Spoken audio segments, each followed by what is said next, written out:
According to Hosted Aid Worldwide in their 2024 report, almost 235 known hostages and wrongfully detained individuals are globally. That represents 53 countries, and from that count, around that 20% belong to the U.S. So we're talking about around 45 American citizens today are taken hostage all over the world. So there are 45 souls, American souls, that half of them has been detained for more than 3 years. Even its average can be even above the 5 years. There are many of them that have been there for 10, 11, and even 12 years. So the grim reality is that freedom often hinges in ransom payments and high-stake negotiations. Because the reality is this is a hidden crisis of the hostage diplomacy that nobody talks about it and is doing it in front of our nose. So close your eyes and picture this. You're in a foreign land, you don't know what's going on, and suddenly you're taking hostages. And you're going to the dungeon, and you don't know what's going on in that moment. Now breathe deeply and take the smells of the damp walls, the dirty floor, the smell of the human flesh, the blood, stained blood.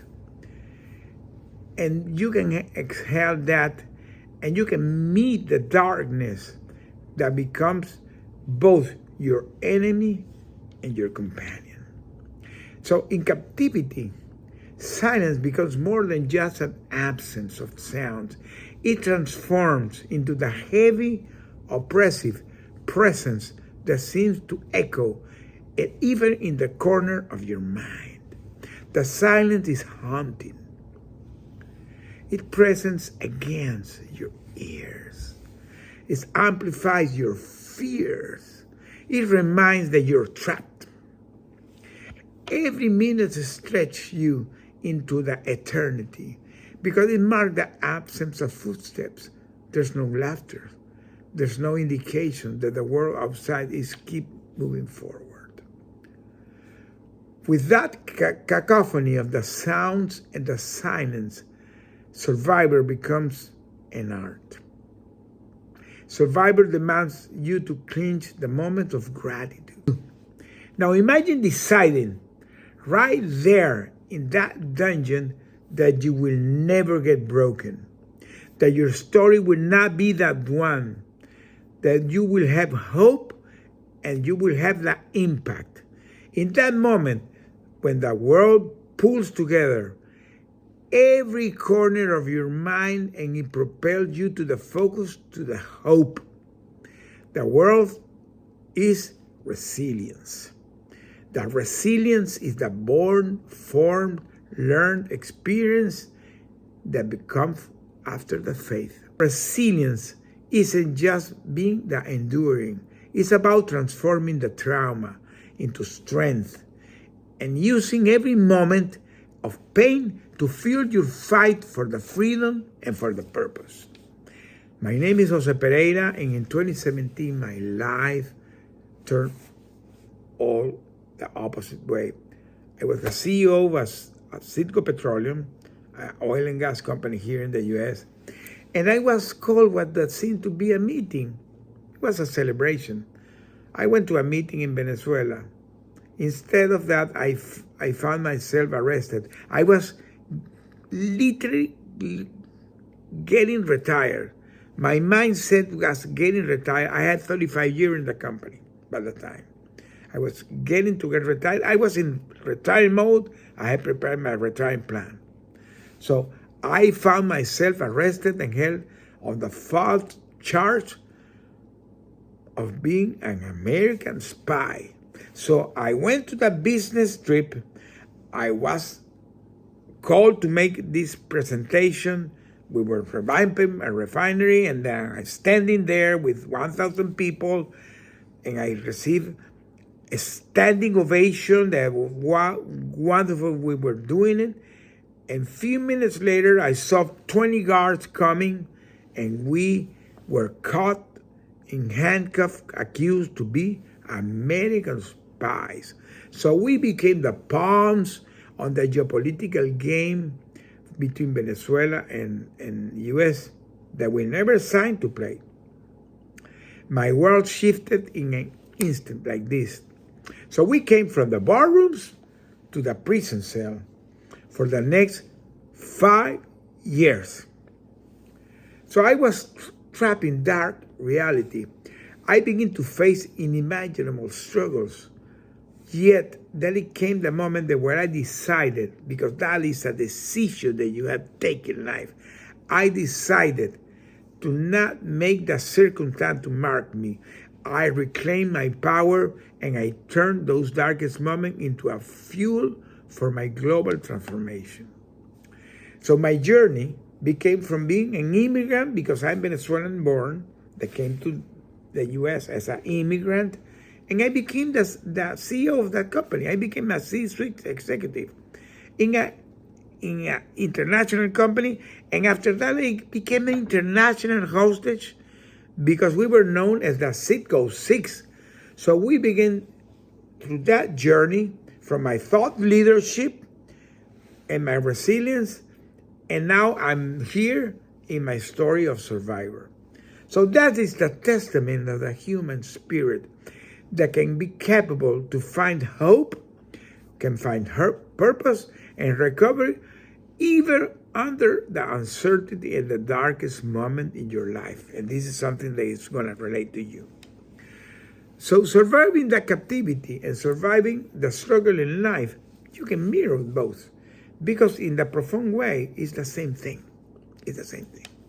So both will demand a strategic planning that will address your mental, your emotional, and your physical and your spiritual well-being. So in captivity, just as in life, you must find ways to maintain your mental health, your mental fortitude, and your calm and your focus, because that will help you navigate your emotional storms. So reinforcing your strength, that's where you will be part of the solution. So in captivity, my survivor plan was structured in a way, in a very intentional way, as a regime that we designed to maintain our mental health. How we did it? We were 6 guys that after 1 year we were put together, because my first year I was in a solitary confinement. So we were put together, the 6 guys, and the first thing we did was we did like a boardroom. What is going to be the boardroom in your life? Our boardroom was putting together the 6 of us. So any situation in your life, you need to have connected with the people that love you. You have to have your own boardroom. You have to have your own team, because that's what's going to keep you grounded. So we were 6 guys. We were put together, and we became focused individually and collectively surviving, and we choose to contribute to that collectively as a sense of a community. The first thing was the mornings. We began each taking care of our breakfast alone, in the solace of the peace. We respected each other's space, like many people does in their own life.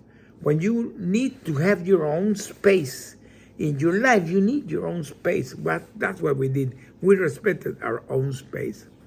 After that, we decided to begin to take care of our well-being.